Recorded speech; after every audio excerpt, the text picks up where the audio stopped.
सेवारो नमस्ते। यो global network YouTube channel हेर्नुहुने र माया गर्नुहुने सम्पूर्ण दर्शकहरूको माझमा म गंगा किमदाङ लिम्बू उपस्थित भएको छु। यो ग्लोबल नेटवर्क युट्युब च्यानल हेर्नुहुने माया गर्नुहुने दर्शकहरूलाई लाइक, शेयर, सब्स्क्राइब र कमेन्ट पनि गरिदिनुहोला भनेर विनम्र अनुरोध गर्दछु। तपाईहरुको कमेन्टले यो ग्लोबल नेटवर्क युट्युब च्यानललाई अगाडि बढाउने ठूलो ऊर्जा मिलिरहेको छ। यो ग्लोबल नेटवर्क युट्युब च्यानलको मेन अब्जेक्टिभ्स भनेको हिस्ट्रीलाई एक्सप्लोर गर्ने, कल्चरलाई प्रोटेक्ट गर्ने, प्रमोट गर्ने र सभ्यतालाई बचाऊ भन्ने हो। यो ग्लोबल नेटवर्क युट्युब च्यानल हेर्नुहुने, माया गर्नुहुने, संसारभरि छर्नु भएको दर्शकहरूले कमेन्ट र सल्लाह सुझाव दिइराख्नु भएको छ र यो ग्लोबल नेटवर्क युट्युब च्यानल हेर्नुहुने, माया गर्नुहुने दर्शकहरूको कमेन्ट र सल्लाह सुझावले यो ग्लोबल नेटवर्क युट्युब च्यानललाई अगाडि बढाउने ठूलो ऊर्जा मिलिरहेको छ। हाम्रो प्रोग्रामलाई सम्पूर्ण दर्शकहरूले हेर्नु चाहनुहुन्छ भने लिङ्कको तल बेल आइकन छ, बेल आइकनलाई क्लिक गरिदिनु होला र हामीले जतिखेर पनि हामीले प्रोग्राम र भिडियो पोस्ट गर्छौं तपाईहरुले नोटिफिकेसन पाउनुहुनेछ र हाम्रो प्रोग्रामलाई तुरुन्तै हेर्न सक्नुहुनेछ। सेवारो नमस्ते, म मारोहाङ खवाहाङ तपाईहरुलाई यो हाम्रो ग्लोबल नेटवर्क युट्युब च्यानलमा हार्दिक स्वागत छ। म तपाईहरुलाई आज यो आदिवासी बौद्धिक बहसमा भएको बौद्धिक बहसको केही अपडेट गर्न गइरहेको छु। यो आदिवासी बौद्धिक बहस चाहिँ हाम्रा मुटु रोगका डाक्टर युवराज लिम्बू अनि अमृत योन्जन तामाङ र विष्णु सिन्जाली मगरज्यूले चलाउँदै आउनु भएको कुरा पनि म तपाईहरुलाई अवगत गराउँछु।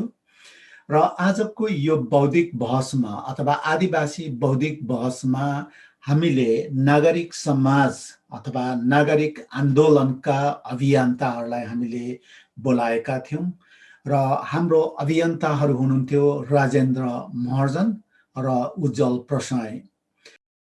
हाम्रो राजेन्द्र महर्जन र उज्जवल प्रसाईले अपडेट गर्नुभएको उहाँहरूको यो नागरिक आन्दोलनको बारेमा तपाईहरुलाई फर्दर अपडेट गर्दैछु र त्यो उहाँले आफ्नो एउटा अपडेट दिइसकेपछि त्यसपछि हाम्रा अडियन्सहरूले धेरै क्वेशनहरू, कन्सर्नहरू अनि यस्तै कमेन्टहरू राख्नु भएको छ र तपाईहरुलाई कस्तो लाग्छ हाम्रो कम्युनिटी लिडरहरूको एउटा डिस्कोर्स, पोलिटिकल डिस्कोर्स, किनभने हामी धेरै समयसम्म यस्ता कुराहरुमा इन्गेज हुँदै आएका छौं तर हामी अझै पनि जहाँको त्यही नै छौं। किनभने उहाँहरू भन्नुहुन्छ इन्डिजिनस एजेन्डा बोकेर जाने, वुमेनहरूको इन्डिजिनस वुमेनहरूको भोइस लगेर जाने, त्यस्तै दलित अथवा शिल्पीहरूको भोइस लगेर जाने भनेर भन्ने गर्नुहुन्छ र यसमा पनि इन्डिजिनस एजेन्डा भन्दाखेरि इन्डिजिनसमा विभिन्न क्लासहरू छ र विभिन्न इन्डिजिनस पिपल्सहरूको निड र एक्सपेक्टेसनहरू पनि फरक फरक पर्छ। त्यस्तै गरेर इन्डिजिनस वुमेनहरूको निडहरू, एक्सपेक्टेसनहरू, क्लासहरू विभिन्न उहाँहरूको पनि निड र एक्सपेक्टेसनहरू फरक छ। त्यस्तै शिल्पीहरूको, दलितहरूको नि फरक छ। तर हाम्रा यी नागरिक समाजका अभियन्ताहरूले आफ्नो एउटा पोलिटिकल डिस्कोर्सलाई, एजेन्डालाई पब्लिकमा तपाईहरु हामी सामु राख्दाखेरि उहाँहरूले कसरी चाहिँ आफ्नो डिस्कोर्सलाई राख्नुहुन्छ र उहाँले राखेको डिस्कोर्स त्यो एजेन्डा छ हैन, एउटा क्याम्पेनमा लागौं भनेर चाहिँ उहाँले भन्नुभएको छ। त्यसले तपाई हाम्रो यो ग्लोबल नेटवर्कको अडियन्स पनि भिन्न भिन्न हुनुहुन्छ। तपाईहरुको निड, तपाईहरुको एक्सपेक्टेसन, तपाईहरुको कम्युनिटीले र तपाई आफूले पनि डिमान्ड गरेको कुरालाई चाहिँ कतिको मिट खान्छ खाँदैन यसलाई राम्ररी सुनेर यसलाई अध्ययन गरेर कमेन्ट सेक्सनमा कमेन्ट राख्नु होला र त्यसको बारेमा पनि हामी फ्युचरमा डिबेट, डिस्कसन तपाईहरु साथै हाम्रो अभियन्ताहरूसँग हामी गर्नेछौं।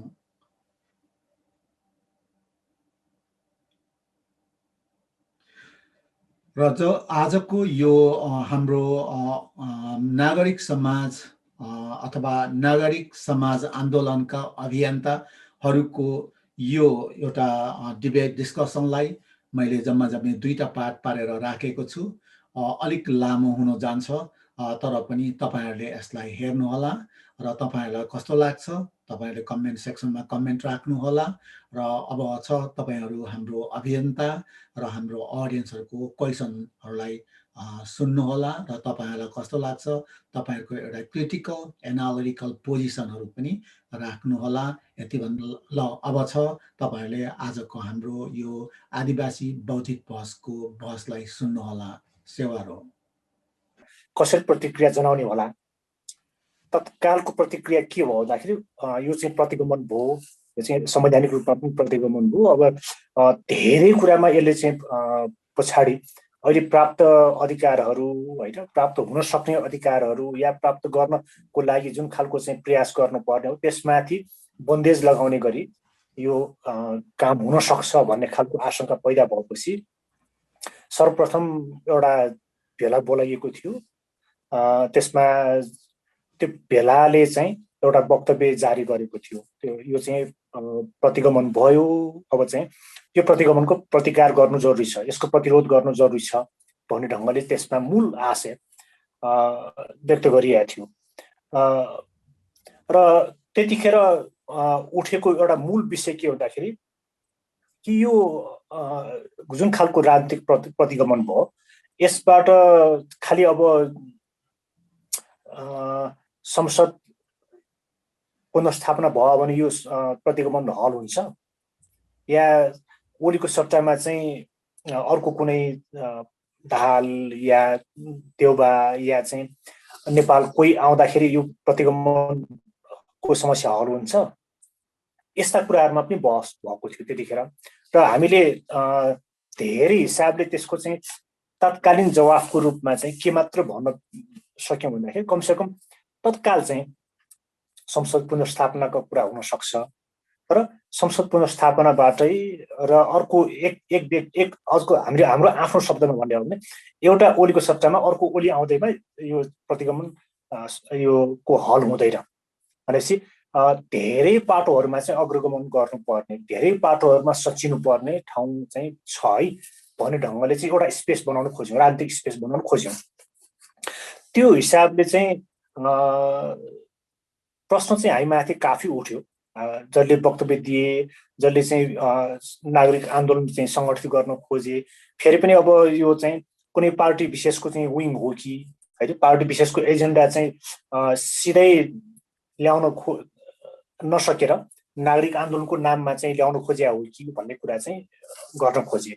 जबकि यसमा जो सक्रिय छन् विविध खालका विचारहरू राख्ने मान्छेहरू छन्। एउटा कुरा चाहिँ जसो विगतमा माओवादी आन्दोलनसँग नजिक रहेका, विगतमा चाहिँ एमालेसँग नजिक रहेका, त्यसपछि विगतमा चाहिँ अझ त्यो कांग्रेससँग नजिक रहेका, अथवा स्वतन्त्र रूपमा लामो समयदेखि स्वतन्त्र भनेको दलीय स्वतन्त्र दलको हिसाबले स्वतन्त्र रूपमा सक्रिय रहेका मान्छेहरू पनि यसमा छँदैछन्।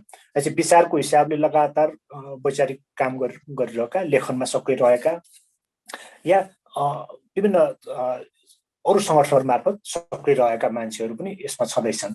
त्यो हिसाबले पहिलो स्पष्ट हुनुपर्ने पार्ट के भन्दाखेरि यो कुनै पार्टी विशेषसँग नजिक रहेर पार्टी विशेषको एजेन्डा स्थापित गर्नको लागि पनि होइन, र पार्टी विशेष कुनै नेतालाई चाहिँ अब उसमा प्रधानमन्त्री भएपछि यो समस्या हल हुन्छ भन्ने ढंगले सोच्ने मान्छेहरू पनि एकाध मान्छे होला, त्यसरी सोच्ने मान्छेहरू पनि होला, तर मूल हार चाहिँ त्यो थिएन, त्यो अहिले पनि छैन। त्यो हिसाबले त्यो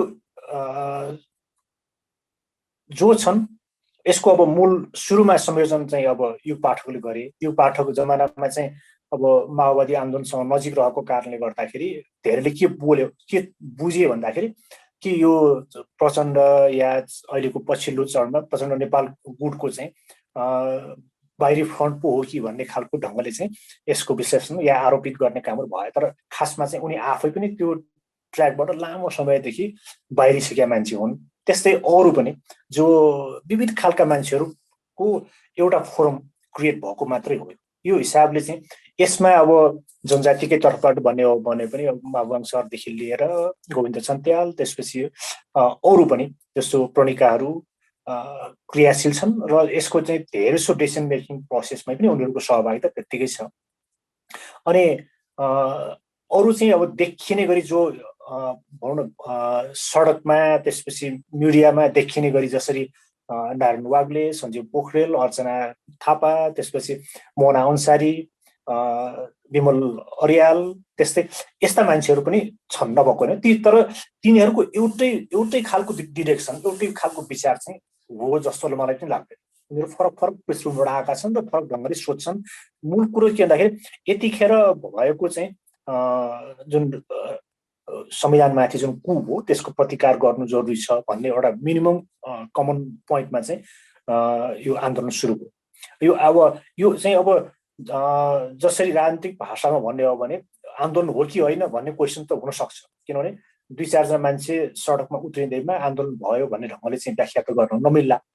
तर के भन्दाखेरि आन्दोलनको लागि एउटा स्पेस बनाउने, एउटा वैचारिक विमर्श गर्ने, एउटा मान्छेहरू चाहिँ आम मान्छेलाई खचखचाउने काम चाहिँ निरन्तर जारी छ जस्तो लाग्छ। म यसलाई चाहिँ भनौँ न जसरी त्यो राजनीतिक शास्त्रीहरूले चाहिँ आन्दोलन हो कि होइन, यो प्रतिरोध मात्रै हो कि प्रतिकार मात्रै हो कि एउटा सानो खालको सङ्घर्ष हो कि, त्यो बहसमा म जान चाहन्न। नामको हिसाबले बृहत अब नागरिक आन्दोलन भनेपछि नागरिकहरू सडकमा उत्रेर आफ्नो प्रतिवाद, प्रतिकार या प्रतिरोधलाई जारी राखेको मात्रै पोजिसन हो। अहिले चाहिँ कुनै कुनै सङ्घर्षमा चाहिँ मासको सहभागिता बढेको छ, जस्तो महिला मार्चको सन्दर्भमा चाहिँ बढेको छ, त्यस्तै बालोटारको सङ्घर्षमा चाहिँ बढेको छ। तर यसलाई अझै पनि मास मुभमेन्टको रूपमा चाहिँ लानको लागि यसको आफ्नै सीमा छ। त्यही हिसाबले यसको यसले आफैले हाँक्न सक्छ कि सक्दैन, या यसको लागि फरक ढङ्गले पनि सोच्नु पर्ने हुनसक्छ कि विभिन्न आन्दोलनहरू जुन ढङ्गले भइरहेछ, विभिन्न खालका आन्दोलन त अझै अहिले पनि जारी छ नि, ती जम्मै नागरिक आन्दोलनको रूपमा चाहिँ बुझ्नुपर्छ। ती नागरिक आन्दोलनहरू चाहिँ कुनै न कुनै रूपमा चाहिँ सहकारी हुनुपर्छ भन्ने कोणबाट बहसहरू भइरहेछ। त्यो हिसाबले एउटा मैले पृष्ठभूमि बताएँ। अब जहाँसम्म यसको चाहिँ के हो त, जाने कहाँ हो त भन्ने बारेमा चाहिँ धेरै अस्पष्टता छ, त्यो चाहिँ स्वीकार्नुपर्छ। अब के भयो भने होइन यो आन्दोलन टुङ्गिन्छ त भन्ने कोणबाट धेरै प्रश्न उठेका छन्। हामी आफै पनि के भन्दाखेरि बहसमा छौँ होइन, सबैसँग संवादमा छौँ, के गर्ने त, के कति हदसम्म प्राप्त हुन सक्छ त भन्ने कुराहरू सबै बहसका विषय हुन् जस्तो लाग्छ अहिलेसम्मको स्थिति हेर्दाखेरि। मैले भन्न खोजेको चाहिँ मानौँ अब संसद पुनर्स्थापना भयो, गर्ने के, त्यसको हामीसँग जवाफ छैन। त्यस्तै भनौँ न अब चुनावै हुने भयो, मानौँ अदालतले चाहिँ अब निर्वाचनकै बाटो खोलिदियो भने गर्ने के, बहिष्कार या कुनै अरू कुनै बाटो, थाहा छैन। त्यो भनेको त्यति स्पष्ट यो भयो भने यसो गर्ने, यो भयो भने यसो गर्ने भनेको जुन खालको राजनीतिक पार्टीहरूले गर्छन् त्यो खालको चाहिँ होइन।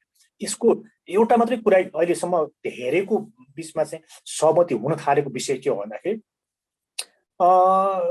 संविधानले धेरै असन्तुष्टिलाई सम्बोधन गर्न सकिएन भनेपछि अब संविधानलाई अध्यावधिक गर्ने कि नगर्ने, जस्तो धेरै आन्दोलनहरूले उठाएको कुरा चाहिँ संविधान संशोधनदेखि पुनर्लेखनसम्मको कुरालाई चाहिँ हामीले के भन्न थाल्यौँ भन्दाखेरि अध्यावधिक गर्ने कि नगर्ने।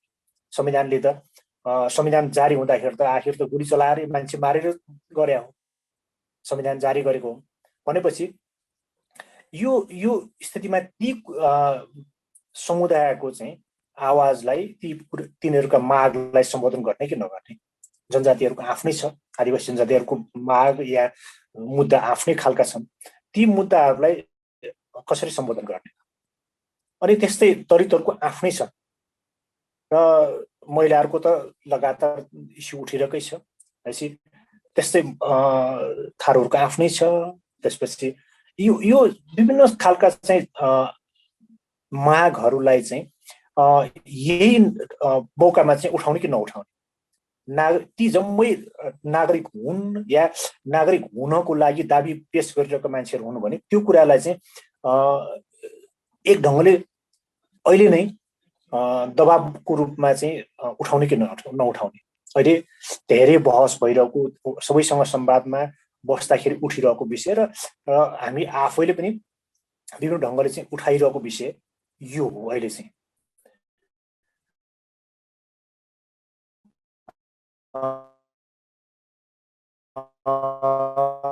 त्यस अर्थमा नागरिक एउटा खालको चाहिँ सहकारीको स्थिति बनाउने सम्भावना हुन सक्छ कि भन्ने ढङ्गले पनि विचार विमर्श भइरहेको छ। अस्ति मात्रै हाम्रो तामाङ अभियन्ताहरूसँग बसिएको थियो, त्योभन्दा अगाडि चाहिँ नेवार अभियन्ताहरूसँग बसिएको थियो, त्यस्तै महिलाहरूको त सडकमै आउन थालिसकेका छ, त्यस्तै दलितहरूसँग बसाइ जारी छ। आजै मात्र पनि सुकुम्बासीदेखि लिएर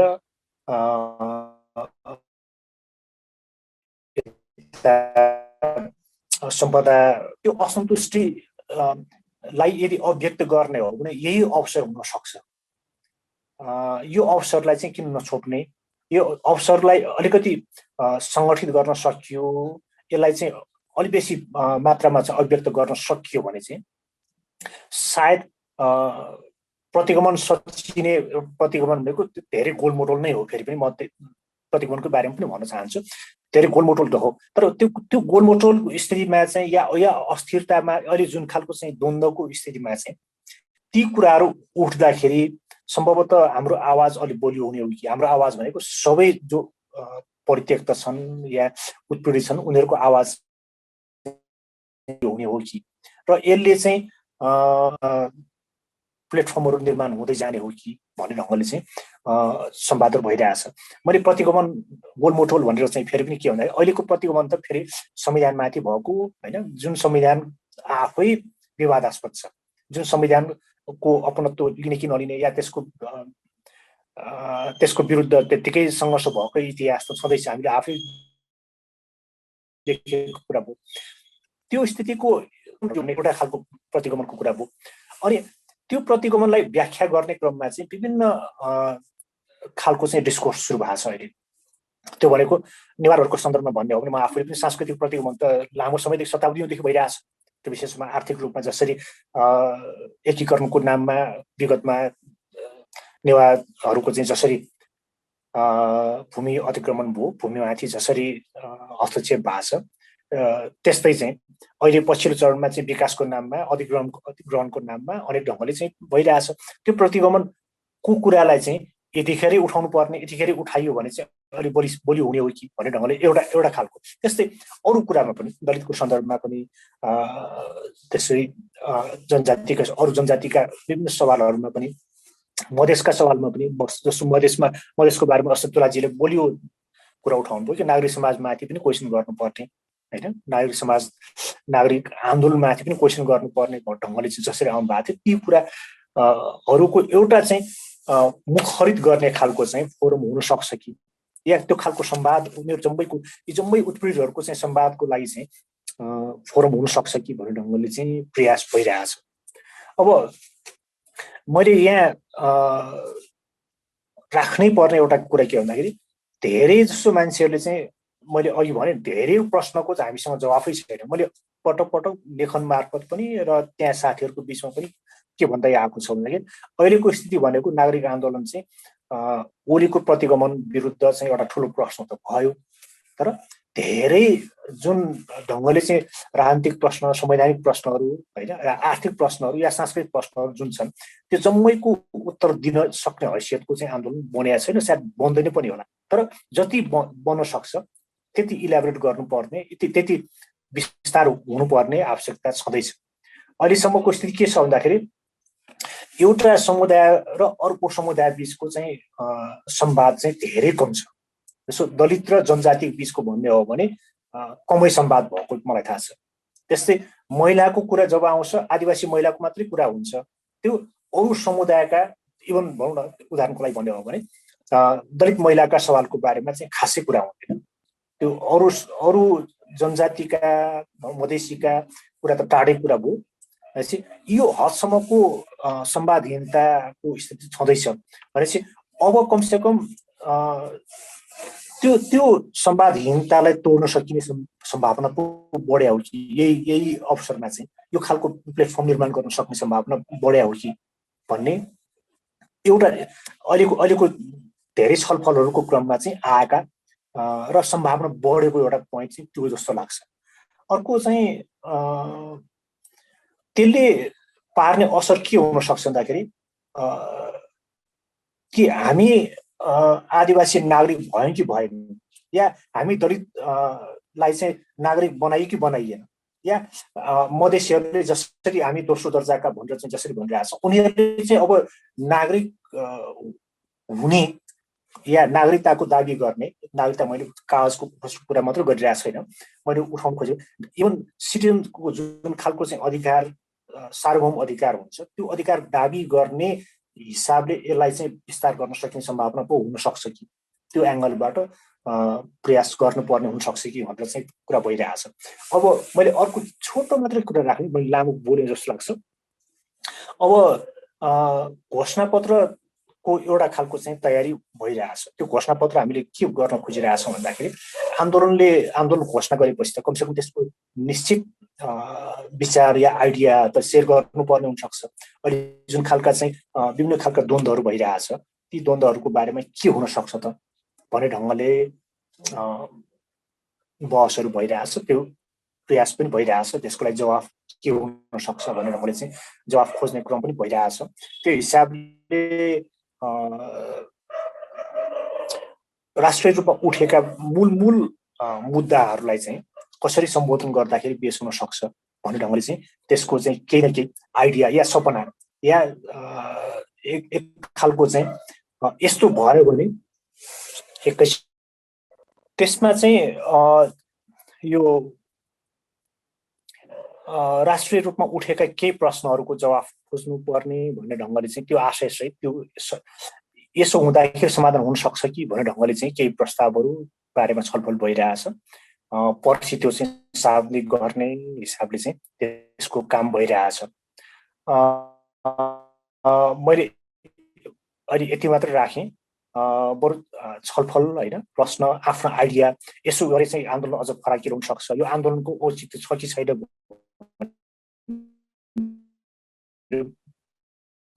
फोनबाटदेखि लिएर यसमा भएका कमीको के को ढङ्गले चाहिँ आयो भने अझ सुधार्दै जाने कुरा पो यसलाई अझ विस्तार गर्दै जान सक्ने सम्भावना हुन सक्छ कि ती कुराहरू आओस् होइन भन्ने लाग्छ। अहिले मैले टेक्निकली पनि साउन्ड अमृत सर सरी उहाँले अब बोलिसक्नु छु। राजेन्द्र महर्जनजीलाई धन्यवाद। हामी अहिले छलफल थप कुरा गर्छौँ। यसैसँग राजेन्द्र महर्जन सँगसँगै हाम्रो उज्जवल प्रसाईजी पनि आउनु भएको छ। उहाँहरू सँगसँगै एउटा अहिलेको बृहत नागरिक आन्दोलनका अग्रजहरू हुन्, अभियन्ताहरू हुन् भन्नु, अग्रज पनि भन्न नपाइने भन्न सक्छ।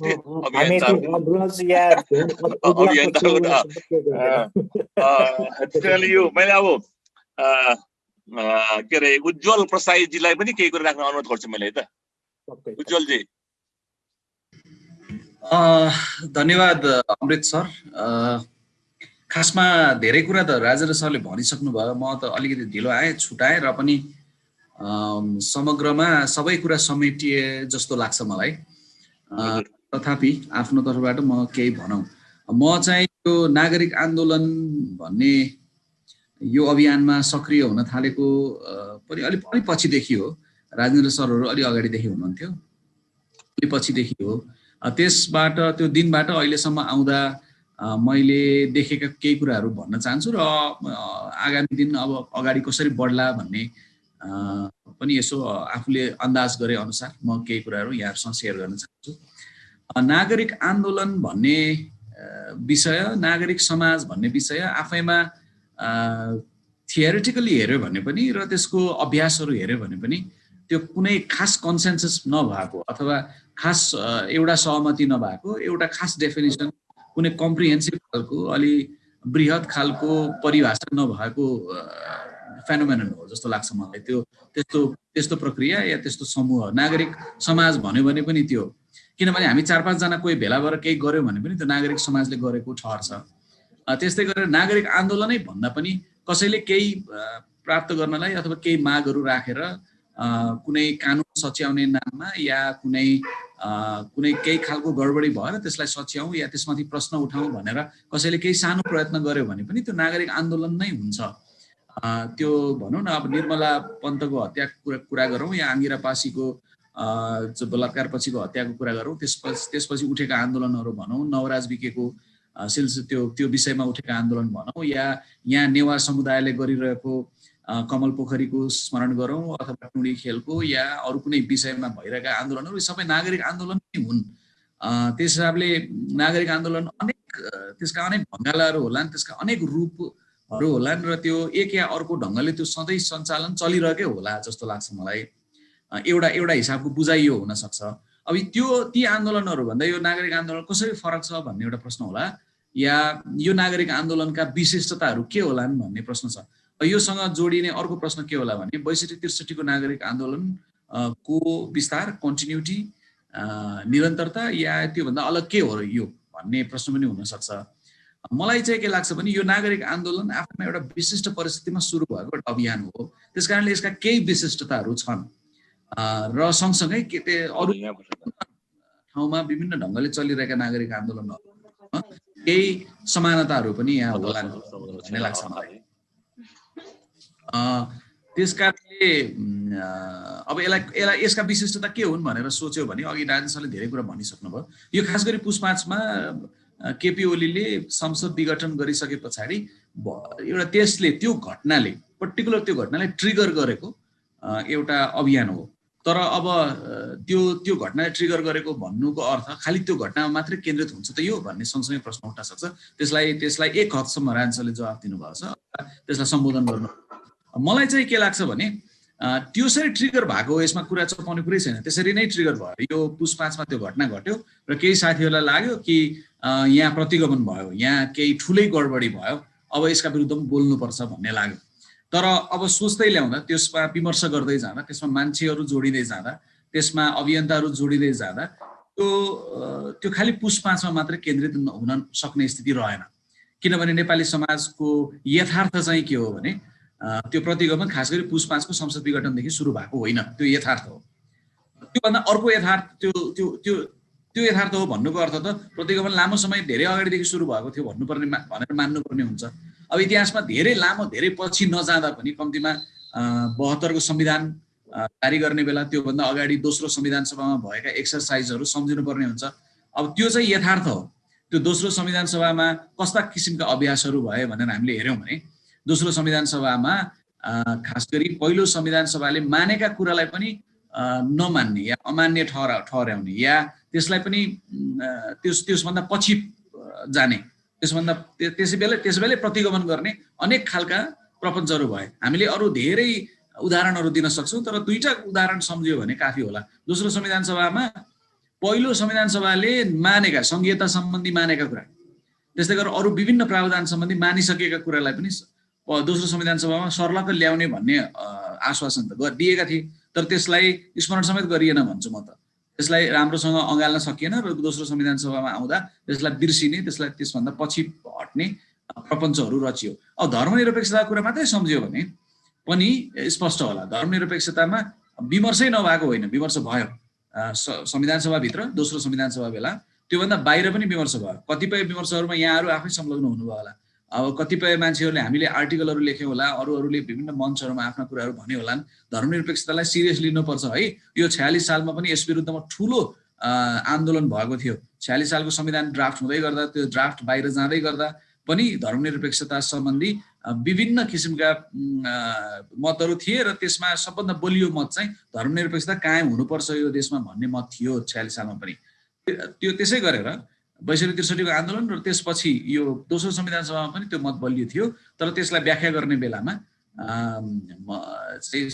यो हिन्दू धर्मको के भन्छ सनातन धर्मको रक्षा गर्ने भन्ने असाध्यै अनौठो किसिमको डेफिनेसन राखेर पारित गरियो संविधान भनेको। त्यो मात्रै इक्जाम्पललाई हेऱ्यौँ भने पनि दोस्रो संविधान सभादेखि नै प्रतिगमन सुरु भएको यथार्थ हो हाम्रो।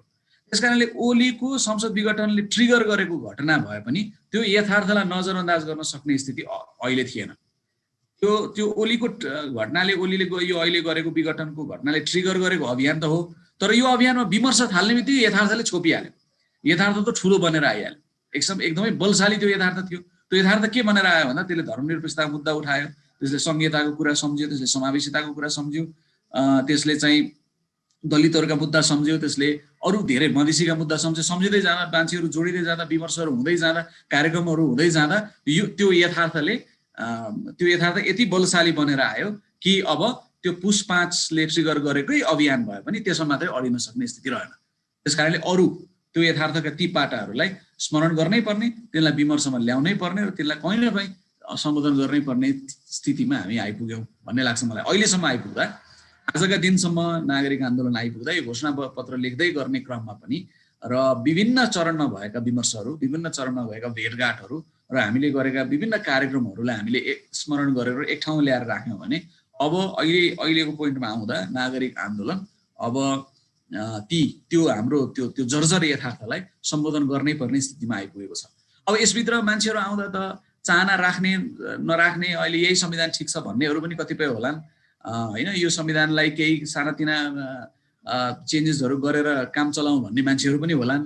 किनभने नागरिक आन्दोलन भन्ने कुरा कुनै पार्टी होइन, कुनै खास आइडियोलोजी पहिल्यै तिर्स्याएर अनि त्यसपछि त्यसलाई इन्डक्ट्रिनेट गर्दै मान्छे भर्ती गर्ने आन्दोलन नभएकोले यसको आफ्नो सीमितता र आफ्नो सामर्थ्य पनि यही होला जस्तो लाग्छ। र त्यसैले विभिन्न स्वार्थका, विभिन्न राजनीतिक ओरिएन्टेसनका मान्छेहरू यहाँ आउने हुँदा चाहनाहरू, इच्छाहरू त अनेक होलान्। तर अब यथार्थले हामीलाई चाहे या नचाहे पनि, कसैले हामीमध्ये धेरैले त्यो चाहेकै होला, त्यसमा कोही नचाहने मान्छे छ भने त्यो यथार्थलाई सामना गर्नै पर्ने स्थितिमा अब हामी छौँ होइन। अब यस बिचमा के भयो भनेर हेऱ्यो भने यो पछिल्ला केही घटनाहरूलाई हेरौँ न। जस्तो हामीले तामाङ घेदुङ सङ्घका अभियन्ताहरू, तामाङ स्कलर्सहरूसँग भेटघाट गऱ्यौँ, उहाँहरूसँग कुराकानी गऱ्यौँ। उहाँहरूले आफ्ना कुराहरू बडो स्पष्ट ढङ्गले, बडो बुझिने ढङ्गले आर्टिकुलेट गर्नुभयो।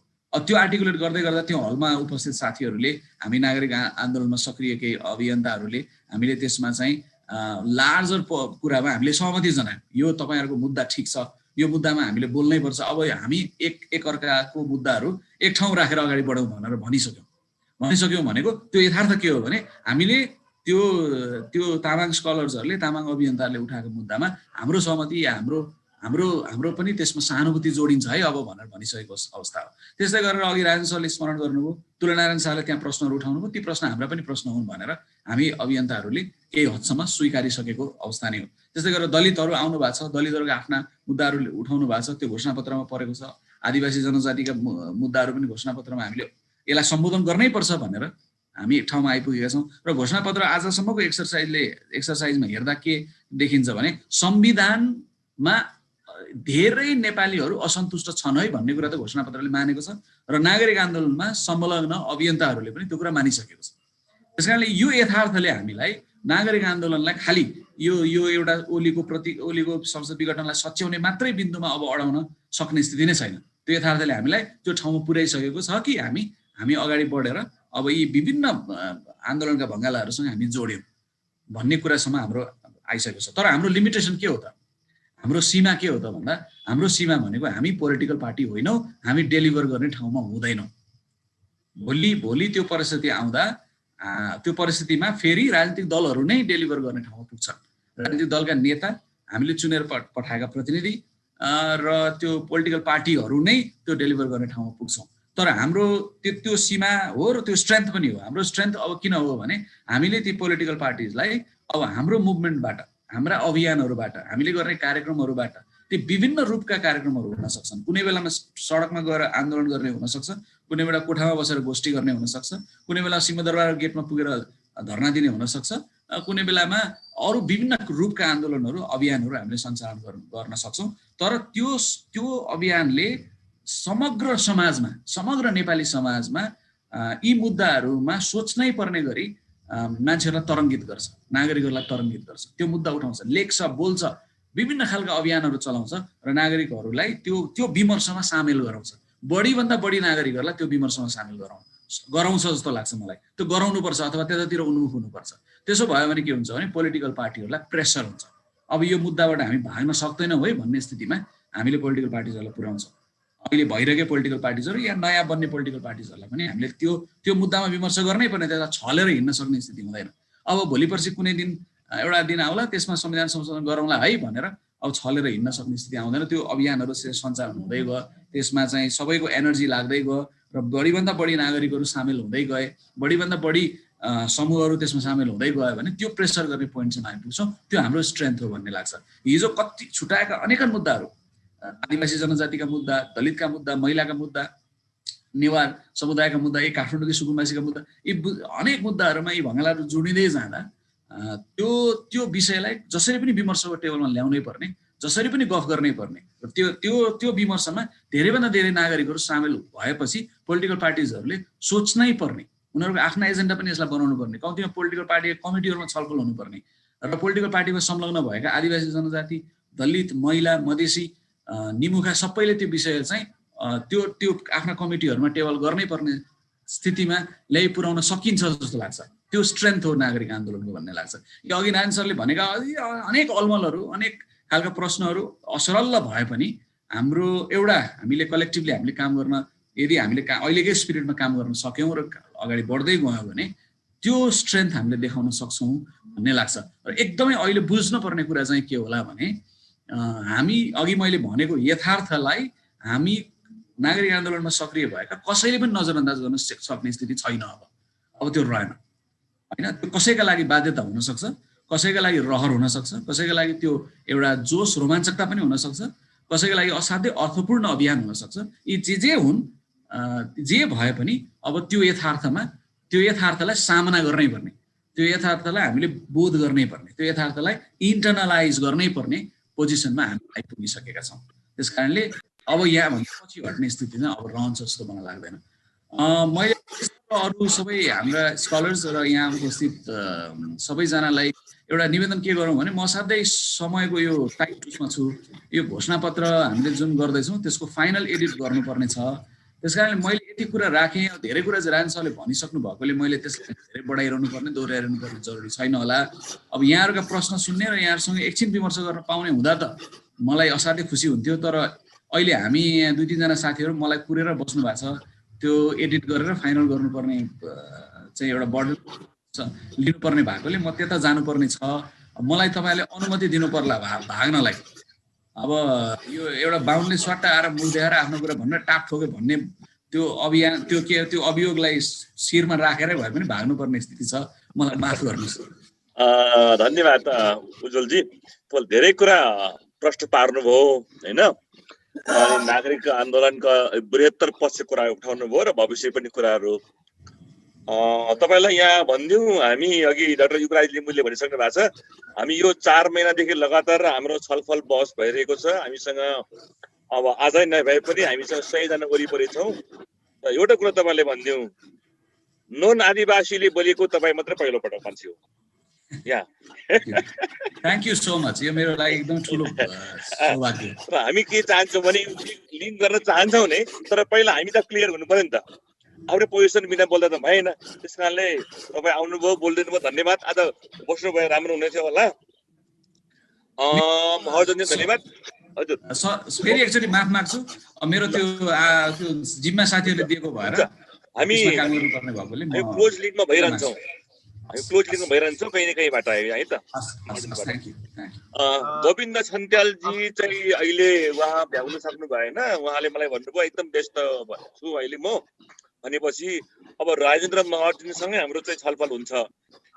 अमृत सर, हजुर हाम्रो डाक्टर हरि दर्लामी सरले एउटा त्यो इन्जिनियरिङ कलेजको एउटा समस्या यो आरक्षण सम्बन्धी राख्न खोज्दै हुनुहुन्छ। त्यो पनि सुनौ, हाम्रो नागरिक अगुवाहरूलाई पनि त्यो बताउन एकचोटि हाम्रो आउँछ। पहिला यसो छलफल गरौँ हामी। हामीले पनि यसो गरौँ न, त्यो पनि इस्यु राखेर अनि सँगै जाउँ, किनभने इस्यु पनि उठाउँला। थोरै गडबड होला कि भन्ने हो, गोलमोल नहोस् भनेको त्यो ल्याउँला हामी पनि।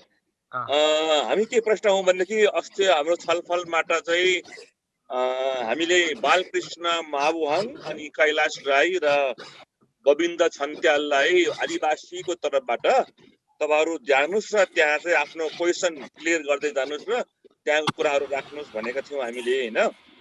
उहाँको रोल अहिले अस्ति हामी तामाङ यो एक्टिभिस्ट देखेर तामाङ विज्ञहरूले अहिलेको बृहत नागरिक आन्दोलनका अभियन्तासँग छलफल भएको थियो। त्यहाँ चाहिँ कैलाश राई पनि आउनुभयो, गोविन्द छन्दाल पनि आउनुभयो र उहाँहरूले हाम्रो दुवै पक्षको डिटेलमा कुरा सुन्नुभयो र कुरा राख्नु पनि भएको छ। त्यसपछि हामी एकदम नै त्यो वृहत नागरिक आन्दोलनको गतिविधि र हाम्रो बिचको चाहिँ सहकारै हाम्रो जिम्मेवारी भनौँ न, जिम्मेवारी प्रश्न चाहिँ छ। यसै बिचमा अब तपाईँ कहिले अब तपाईँको विष्णुजीको एकछिन राखौँला है, एकछिन पछि थोरै दुईजना बोल्नुहोस्। अब कसैले अब अहिले केही प्रश्नहरू छ तपाईँहरूसँग जिज्ञासा तपाईँ राख्नुहोस् न। राजेन्द्र महाजन हुन्छ, हामी सल्लाह गरौँ। हुन्छ, मैले हात उठाएको देख्दिनँ होला, तपाईँ आफै भन्नुहोस् है, कुरा उठाउँ।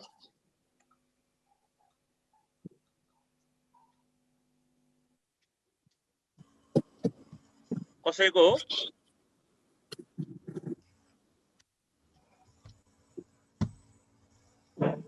अमृत सर।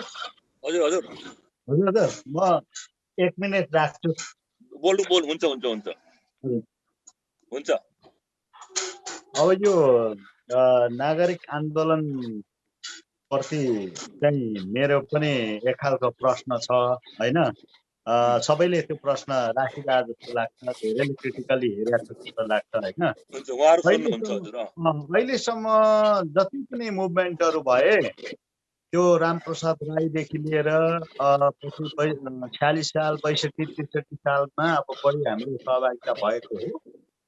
सबै कुराहरू एक खालको सबअर्डिनेट जस्तो मात्रै देखियो, राख्ने नाममा राख्ने जस्तो, वास्तवमा त्यति साह्रो धेरै इन्टरनलाइज राज्यले पनि नगर्ने हुँदाखेरि फर्काएर लैजाने भन्ने खालको कुरा भयो। अब यसले गर्दा अहिले प्रतिगमन भने होला, तर यो प्रतिगमनको जुन कुरा छ त्यो प्रतिगमन भन्दा पनि अहिले अग्रगमन नै नभएको खालको अवस्था आदिवासी जनजातिहरूको चाहिँ देखिएको हुनाले अब यो अगाडिकोलाई नै प्रतिगमन भन्ने खालको कुरामै अब हाम्रो अब अलिकति केही मान्छेहरूको त अब एक खालको विमति छँदैछ हैन। तर यसमा अहिले जति पनि यो एक्टिभिटिजहरू जुन देखिराखेको छ त्यो एक्टिभिटिजहरूको बेस हेर्दाखेरि पनि अलिकति छनाकछुलुक चाहिँ उच्च जातीय वर्गकै उनीहरूको चाहिँ त्यो खालको कुरा देखिन्छ। तर त्यतिमै हामीले त्यत्रो धेरै सानो मन गरिहाल्नु पर्ने अवस्था त छैन। त्यो एउटा सिम्बोलिक खालको कुरा हुन सक्छ, तर त्यो सिम्बोलिक भए पनि वास्तवमा हेजिमोनिक कुरा चाहिँ अलिकति देखिन्छ कि भन्ने खालको कुरा सामाजिक सञ्जालमा अलिक तातिएकै छ हैन। तर त्यो खालको कुराले पनि अलिक सिम्बोलले त फेरि सिम्बोलै देखाइरह होला भन्ने खालको कुरा पनि आइरहेको हैन। तर अब कुरा के छ भने अहिले जस्तो लेडिज के अरे भगीरथी भट्टको कुरा, निर्मला पन्तको कुरा जुन कुरा उठेको छ त्यो कुरा ठिक छ हैन। त्यो कुरा सबैले चाहिँ सामाजिक न्यायको हिसाबले कुरा उठाउनुपर्छ। तर यो खालको कुरा नागरिक समाजले हेर्ने दृष्टिकोण चाहिँ एउटा उदाहरणको रूपमा मात्रै रेशम चौधरी, लक्ष्मण थारू जस्तो खालको कुराहरू चाहिँ अब नागरिक समाजको आन्दोलनका अगुवाहरूले हेर्ने दृष्टिकोण के हुन्छ त हैन। यस्तो खालको कुराहरू पनि भगीरथी र चाहिँ निर्मला पन्त जस्तो खालको हिसाबको त्यो खालको कुरा पनि यसो झन्डा र ब्यानरमा पर्छ कि पर्दैन हैन, सिम्बोलिक कुरा मात्रै हैन। अहिले हुन त यो अहिले आज युनियन हाउसमा म पनि गएको थिएँ, त्यहाँ अर्कै काममा देखेको, त्यहाँ चाहिँ नागरिक समाजको अगुवाहरूको त्यहाँ पनि बैठक बसेको देखेँ मैले हैन। तर त्यो अहिले घोषणा पत्रमा अलिक डिटेल कुरा आउला, उहाँहरूकोमा राम्रै खालको छलफल भएको होला। तर कुरा के छ भने अझै पनि दृष्टिकोणहरू चाहिँ बाहिर बोल्दाखेरि चाहिँ एउटा कुरा राम्रै कुराहरू आउने हैन, तर भित्र खालको कुराहरूमा चाहिँ पछि चाहिँ अलिकति रिजर्भेसन हुने, यो खालको कुरा अझै पनि हुन्छ कि भन्ने खालको कुराको आशंकाहरू चाहिँ अहिले आम चाहिँ आदिवासी जनजाति उत्पीडितहरूकोमा चाहिँ भयङ्करै देखिन्छ। किनभने यो ढाँटिएको खालको कुरा, यसमा चाहिँ उत्पीडितहरूले धोका पाएको खालको कुरा त कैयन पटक भयो। यो खालको कुराको एस्युरेन्स चाहिँ अब यो नागरिक आन्दोलनवालाहरूले कसरी दिन सक्छन् त हैन। के हो त त्यो खालको कडी भन्ने खालको कुराहरू अलिकति प्रश्न पार्नुपर्छ कि नत्र भने चाहिँ यो ढाँटिने खालको क्रम, अब अरूलाई त्यो भोट ब्याङ्क बनाउने खालको कुरा, सडकमा ल्याउने खालको कुरा, मार्ने मराउने खालको कुराहरू त माओवादी बन्ददेखि लिएर सबै अहिले त भोगेर आइराखेको भुक्तभोगीहरू छ नि त हैन, नेपाली पोलिटिक्समा छ। यो खालको कुराहरू चाहिँ अलिक क्रस गरेर नागरिक आन्दोलन कसरी आउँछ, यो खालको आफ्नो मेरो जिज्ञासा चाहिँ यति छ। हस्, धन्यवाद। धन्यवाद मदनजी। नन्दकन्दजी हात उठेको छ। नन्दजी हजुर आफ्नो जिज्ञासा राखौँ। नन्दकन्दजी हजुर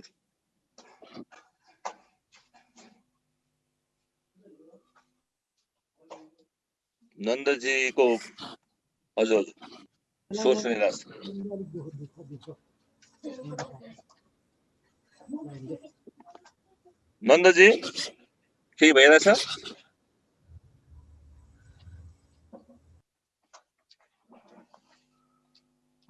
हजुर नन्दजीको सुनेन है त। यसैबीच अरू कोही बोल्नुहुन्छ? उहाँको तयारी गर्दै हुनुहुन्छ? हुन्छ हुन्छ ल तपाईँ नन्दजी तयारी गरौँ। गोविन्दजी बोल्नुहोस् हजुर। हुन्छ राखौँ न। त यो मैले चासो राखेको मात्रै र राजेन्द्र सरले केही त भन्नु खोज्नुभयो।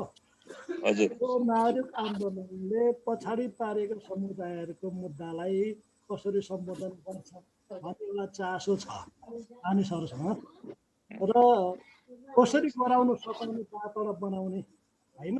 यस्ता खालको टोलमा ठाउँमा साथै गरिरहेको थाहा पाइन्छ।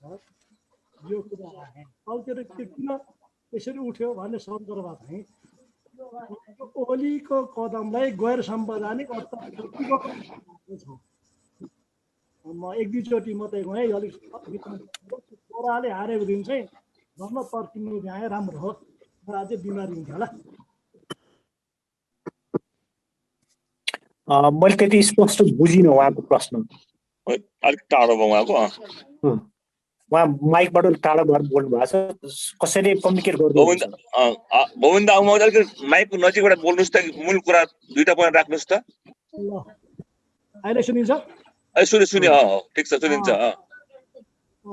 सरसर्ती अघि राजेन्द्र सरले प्रस्तुत गर्नु हो, केही त आयो केहीहरू, तर पनि तत्कालीन मैले चाहिँ आफूलाई लागेको कुराहरू भन्छ ओरतिर साथीभाइहरूसँग भेला गर्दा ठाउँमा छलफल गरेको कुराहरूलाई अलिकति नागरिक आन्दोलनले पछाडि पारेको सिङ्गो समुदायको मुद्दालाई सम्बोधन कसरी गर्छ होइन, एउटा प्रश्नहरू उठिराखेका छन्, छलफलहरू हुन्छन्।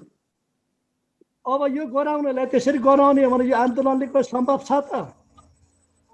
गराउने सक्ने खालको हुनु पर्यो नि। कस्तो हुन्छ त नागरिक आन्दोलन भन्नु कुरिया छ भन्ने खालको एउटा खालको छलफलहरू आइराखेको पाइन्छ। तर म चाहिँ आन्दोलनको विरोधी होइन, म चाहिँ आइरहन्छु। अस्ति पानीको अलिक बच्छ। धन्यवाद गोविन्दजी। हजुर अब अर्को अहिलेको हाम्रो आन्दोलनलाई कसरी पनि हेर्ने हाम्रो विज्ञ साथीहरू छन्, पिएचडी गरेका साथीहरूले पनि भन्छन् ओलीको कदम गैर संवैधानिक हो, प्रतिगमन हो भनेर नागरिक समाजले अहिले आन्दोलन गरिरहेको छ। तर त्यो हाम्रो त्यो संसद पुनर्स्थापना भयो भने कसलाई फाइदा हुन्छ त भन्दा प्रचण्ड हाम्रो माधव र जननाथलाई उसको समूहलाई हुन्छ, हामीलाई के हुन्छ? एउटा प्रश्न उठेको अहिले समाज हाम्रो गाउँतिर।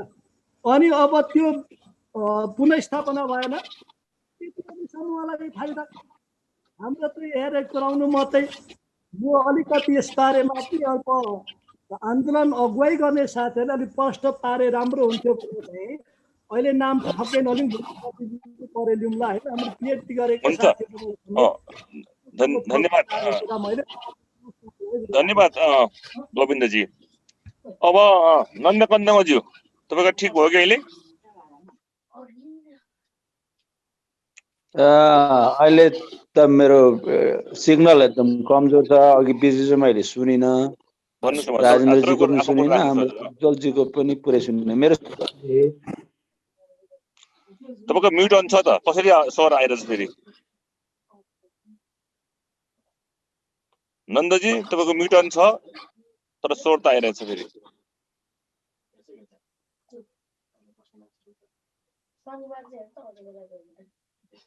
हजुर हजुर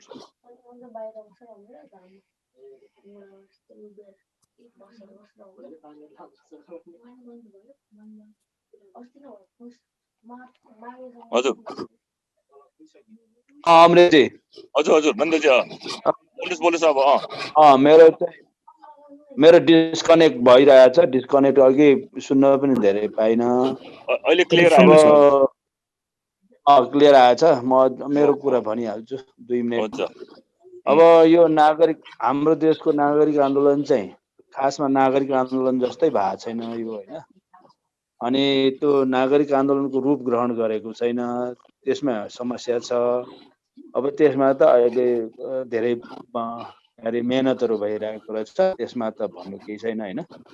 यिनीहरूले नागरिकहरूको पर्सपेक्टिभबाट जुन गर्नुपर्ने काम हो त्यो चाहिँ समग्रतामा नागरिकहरूको इस्युजहरू नागरिकहरूको पर्सपेक्टिभबाट नआउने भएको हुनाले नागरिक आन्दोलन बन्न नसकेको मात्रै हो भन्ने कुरा एउटा पहिलो कुरा मैले त्यो राखेँ। दोस्रो कुरो चाहिँ यो अहिलेको बृहत नागरिक आन्दोलन चाहिँ भनिरहेको छ, यसको जुन सुरुवात हो नि, अहिले अघि हाम्रो उज्जवलजीले ट्रिगर गरेको भन्नुभयो, यसको सुरुवातै गलत ठाउँबाट भएको छ के।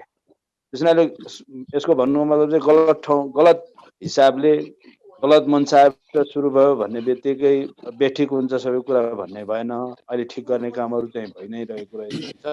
त्यति धेरै अपडेट पनि भइएको थिएन। अब त्यसो गर्दाखेरि अब नागरिक अब यो मुख्य कुरा चाहिँ सुनिन्छ? मैले भनेको सुनिँदै हुन्छ? सुनिन्छ सुनिरहेछौँ। अनि मुख्य कुरा चाहिँ अघि हाम्रो उज्जवलजीले पनि केही राख्नुभयो, राजेन्द्रजीले पनि राख्नु भएको छ। अब प्रक्रियाको कुराहरू, प्रोसेसको कुराहरू पनि राख्नुभयो। अब सुरु कसरी भयो, तर अहिले जुन घोषणापत्रको कुरा गर्दै हुनुहुन्छ, तर यो त के छ भनेदेखि एजेन्डा के रहन्छ, अब हामी कुन एजेन्डा राखेर अगाडि बढ्छौँ भन्ने कुराले निर्धारण गर्छ। जस्तो उज्जवलजीले अघि भन्नुभयो नि, प्रतिगमनलाई नै डिफाइन गर्ने कुरा नै एकदम गलत ढङ्गले आयो, किनभने त्यो पौष 5 गतेको कुरालाई लिएर प्रतिगमनको कुरा आयो नि। यो त अब हरेक नागरिकको आफ्नो आफ्नो पर्सपेक्टिभ छ। जस्तो आदिवासी जनजातिहरू पनि नागरिक हिसाबले हेर्ने हो भनेदेखि त उनीहरूले प्रतिगमनलाई चाहिँ 2063 को अन्तरिम संविधान भन्दा चाहिँ 2072 को संविधान चाहिँ पछाडि फर्केको हुनाले त्यो चाहिँ त्यहीँबाट प्रतिगमन भयो भन्छ। अब अहिलेको पौष 5 मा कहाँको प्रतिगमन देख्ने कुरा आउँदैन, होइन। तर ठिक छ, खैर केही छैन। तर अब यो कुन प्रतिगमन कुन असंवैधानिकसँग हामीसँग मतलब भएन। तर अब हाम्रा एजेन्डाहरू के हुन्, कसरी सम्बोधन हुन्छ, कुन कुन एजेन्डाहरू रहन्छन्, होइन। अब दलितका एजेन्डा के रहन्छन्, समग्रमा नागरिकको कन्सर्नको विषयवस्तु भयो नि त। हामी नागरिक समाज भन्छौँ भनेदेखि त्यसको कन्सर्न त दलितको कन्सर्न हुनु एजेन्डाहरू कसरी सम्बोधन हुन्छ, आदिवासी जनजातिको एजेन्डाहरू के हो, कसरी रहन्छ, लगायत महिलाको कसरी रहन्छ, अरू सीमान्तकृत कसरी रहन्छ, मधेसीहरूको कसरी रहन्छ, यो सबै कुरा चाहिँ कसरी रहन्छ भन्ने कुरा चाहिँ कुन एजेन्डा कसरी अगाडि बढाइन्छ भन्ने कुराले भर गर्छ। अब एजेन्डा कसरी आउँदैछ यो घोषणापत्र हामीसँग छलफल भएको छैन, होइन। अब केही निश्चित मान्छेहरू बसेर छलफल भएको होला, हुन त कुन कुन लेभलमा छलफल पनि भयो होला, नभएको भन्नु त सकिँदैन। तर मूल एजेन्डा के रहन्छ भन्ने कुराले हामी अगाडि कसरी बढ्छौँ भन्ने कुराको निर्धारण गर्छ। त्यसो भएकोले त्यो घोषणापत्रले एजेन्डाहरू अगाडि बढाउँछ। त्यसैले त्यो त बृहत्तर लेभलमा छलफल हुनु पर्यो नि त। उहाँहरूको बिचमा मात्रै छलफल गरेर त हुँदैन, एउटा सर्टेन ग्रुपभित्र मात्रै छलफल गरेर त हुँदैन, होइन। आदिवासी जनजातिहरूमा छलफल हुनु त त्यो एजेन्डा पनि एनेकिने एजेन्डा सबै कुरा राखेर पनि हुँदैन। कोर एजेन्डाहरू चाहिँ के हो जो चाहिँ नागरिकको रूपमा चाहिँ रहन सकेको छैनन्। अहिलेको जल्दो बल्दो हाम्रो नागरिकहरूको एजेन्डा के हो त, के हुनुपर्छ भन्ने बारेमा चाहिँ निकै छलफल गर्नुपर्ने हुन्छ। सायद त्यो छलफल पुगे जस्तो मलाई लाग्दैन, होइन। अब 2-3 दिनमै उहाँहरू चाहिँ जारी हुन्छ भन्दै हुनुहुन्छ। त्यो कतिको म्याच्योर्ड हुन्छ त्यो पनि थाहा छैन। त्यसलाई हेरेर चाहिँ हामी निस्किने कि ननिस्किने, अब त्यही पुस 5 कै फेरि र संवैधानिक यो दायराभित्र नै प्रतिगमन के भनेर फेरि आयो भनेदेखि त त्यहाँनिर फेरि क्वेसन उठाउनु पर्ने हुन्छ, होइन। त्यसैले यो धेरै समस्या नै छ। नागरिक आन्दोलनकै रूपमा रहेको छैन कि हाम्रोमा, त्यो विकासै हुन सकेन। पहिलेको नागरिक आन्दोलन पनि त्यही हो, कुनै भ्रष्टाचारमा मात्रै केन्द्रित हुने, कुनै चाहिँ सरकारको कुरामा केन्द्रित हुने। यो सबै कुराहरू चाहिँ नागरिक आन्दोलनको रूपमा अगाडि बढेको हुनाले रियल नागरिक आन्दोलनको रूपमा विकास गर्नको लागि चाहिँ अलिक बृहत्तर रूपमा छलफलहरूलाई अगाडि बढाउनु पर्ने हुन्छ। हतार गर्नु हुँदैन। अहिले जे भइरहेछ ठिकै गरिरहेछ, ठिकै भइरहेछ। त्यो त एउटा एक ढङ्गले अगाडि बढिरहेको होला। त्यसका प्रोज एन्ड कन्सहरू थुप्रै होला नि, त्यसका चाहिँ पोजिटिभ कुराहरू नेगेटिभ कुराहरू होला नि। र अब त्यसलाई सबैलाई समेटेर जानको लागि त सबै नागरिकहरूको एजेन्डालाई इन्क्लुड गरेर लिएर जानुपर्छ। एजेन्डा के हो त्यो कुरा त्यसले भर गर्छ। मैले अहिले धेरै भनिनँ है। धन्यवाद राजेन्द्र महर्जनज्यू। अहिले महादेवज्यू, हाम्रो गोविन्द आङ्बुहाङ र नन्दकन्दङ अर्थात् नेपालमा घाम लाग्ने ठाउँबाट पूर्वबाट 3टा प्रश्न आएको छ। यहाँको सङ्कुशनमा यहाँको हुन्छ। म चाहिँ के भन्दाखेरि सबै साथीहरू अग्रजहरूले उठाएको कुराको चाहिँ ट्याकट्याकै भनौँ न जवाफै दिने हैसियतमा नहोला होइन। मैले पहिले भन्नुपर्ने के भन्दाखेरि मैले अघि पनि प्रश्न पार्न खोजेको के हो भन्दाखेरि नागरिक आन्दोलन आफैमा एउटा प्रश्न मात्रै हो। यसले धेरै प्रश्नहरू उब्जाइरहेको छ अहिले र धेरै प्रश्नहरूको उत्तर खोज्ने एउटा मेलोमेसो हुन सक्छ कि भन्ने कुराको अलिक त्यो सम्भावना खोज्ने एउटा फोरम हुन सक्छ कि भन्ने ढङ्गले चाहिँ क्रियाशील रहेको अवस्था मात्रै हो जस्तो लाग्छ मलाई चाहिँ। पहिले त्यो कुरा चाहिँ क्लियर भयो। अर्को चाहिँ नागरिक आन्दोलनमाथि पनि जुन खालका चाहिँ प्रश्नहरू उठिरहेका छन् त्यो स्थिति हेर्दाखेरि प्रश्नबाटै मेरो विचारमा नागरिक आन्दोलन पनि विस्तार हुने हो। नागरिक आन्दोलनले उठाइरहेका विषयहरू चाहिँ स्पष्ट हुने हो। र मलाई के लाग्छ भन्दाखेरि हामी आफै नागरिक आन्दोलनमाथि पनि हस्तक्षेप गर्नुपर्ने आवश्यकता जस्तो लाग्छ मलाई चाहिँ। मैले अस्तिको लेखनबाट पनि त्यही कुरा आग्रह गरेको थिएँ र अहिले पनि सबै साथीहरू सबै अग्रजहरूलाई म के भन्न चाहन्छु भन्दाखेरि हामी यसमा कुनै न कुनै रूपमा चाहिँ सहभागी भएर लेखेर या यसको पेरिफेरीमा बसेर यसमाथि चाहिँ हस्तक्षेप गर्नु जरुरी छ। जस्तो यसमा अब साथीहरू हुनुहुन्छ नभएको होइन, जस्तो गोविन्दजी, बालकृष्णजी, त्यसपछि प्रणिकाजी, कैलाशजीहरू चाहिँ नभएको होइन। तर अरू जुन खालका चाहिँ आन्दोलनहरू छन् ती आन्दोलनहरूले चाहिँ हाम्रो मुद्दा चाहिँ नागरिक आन्दोलनको मुद्दा हो कि होइन होइन, यो चाहिँ यसको नेतृत्व समावेशी हुनुपर्छ कि पर्दैन, या यसको चाहिँ यसको गन्तव्य के हो भन्ने ढङ्गले चाहिँ प्रश्न उठाउँदै त्यो प्रश्नको जवाफ खोज्ने एउटा चाहिँ क्रम चाहिँ गर्नु जरुरी छ।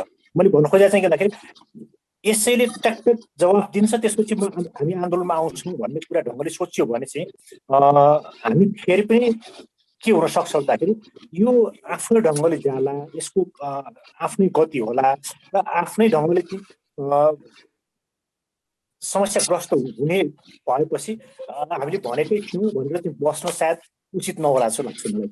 मैले त्यही हिसाबले जो नागरिकको तहमा चाहिँ आन्दोलन जे भइरहेछ ती आन्दोलनहरूसँग संवाद त्यत्तिकै जरुरी र ती आन्दोलनहरूले पनि आफ्नो दाबी गर्नुपर्ने आवश्यकता म देखिरहेको छु। र त्यो खालको चाहिँ भयो भने सायद यो आन्दोलन पनि फराकिलो हुन्छ, यसको लिडरसिप पनि फराकिलो हुन थाल्छ, यसको एजेन्डा पनि व्यापक हुन थाल्छ। र हामीले जसरी सोचिरहेछौँ विभिन्न आन्दोलनहरूले जसरी सोचिरहेछौँ, मैले हामी भनेको विभिन्न आन्दोलनहरूले जसरी सोचिरहेछन् ती आन्दोलनहरू सम्भवतः नागरिक आन्दोलनको पनि एजेन्डा हुन थाल्छ, त्यसपछि राष्ट्रिय एजेन्डा हुन थाल्छ जस्तो लाग्छ मलाई चाहिँ। हुन सक्छ या त्यो हस्तमको एक खालको त्यो हेजेमोनिक खालको चाहिँ अभ्यास हुन सक्छ कि भन्ने चाहिँ एउटा आशय मैले व्यक्त गर्न खोजिरहेको छु। जहाँसम्म यो आन्दोलनको चाहिँ अहिलेसम्मको नागरिक आन्दोलन हो या पोलिटिकल आन्दोलन हो, तिनीहरूले चाहिँ सबै जस्तो समुदायहरूलाई चाहिँ युज एन्ड थ्रो गर्ने खालको चाहिँ काम भइरहेछ भन्ने बारेमा चाहिँ यो सम्भावना बारेमा सचेत त हुनैपर्छ। पार्टीहरूले जसरी गरे विगतमा नागरिक आन्दोलनकै पनि इतिहास हेर्ने हो भने जस्तो 46 सालको नागरिक आन्दोलनबाट डाक्टर देवेन्द्रराज पाण्डे र डाक्टर मथुरा प्रसाद श्रेष्ठ चाहिँ मन्त्री भए र उनीहरूले त्यो त्यतिखेरको नागरिक आन्दोलनको एजेन्डा कति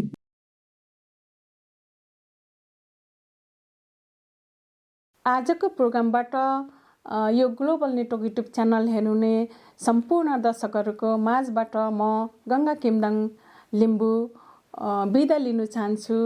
बिदा लिनुभन्दा पहिला यो हाम्रो ग्लोबल नेटवर्क युट्युब च्यानललाई लाइक, सेयर, सब्सक्राइब र कमेन्ट पनि गरिदिनु होला भनेर विनम्र अनुरोध गर्दछु। हाम्रो प्रोग्रामलाई सम्पूर्ण दर्शकहरूले हेर्नु चाहनुहुन्छ भने लिङ्कको तल बेल आइकन छ, बेल आइकनलाई क्लिक गरिदिनु होला र हामीले जतिखेर पनि हामीले प्रोग्राम र भिडियो पोस्ट गर्छौँ तपाईहरुले नोटिफिकेसन पाउनुहुनेछ र हाम्रो प्रोग्रामलाई तुरुन्तै हेर्नु सक्नुहुनेछ भन्दै आजको प्रोग्रामबाट म बिदा लिन चाहन्छु। नमस्ते, सेवा र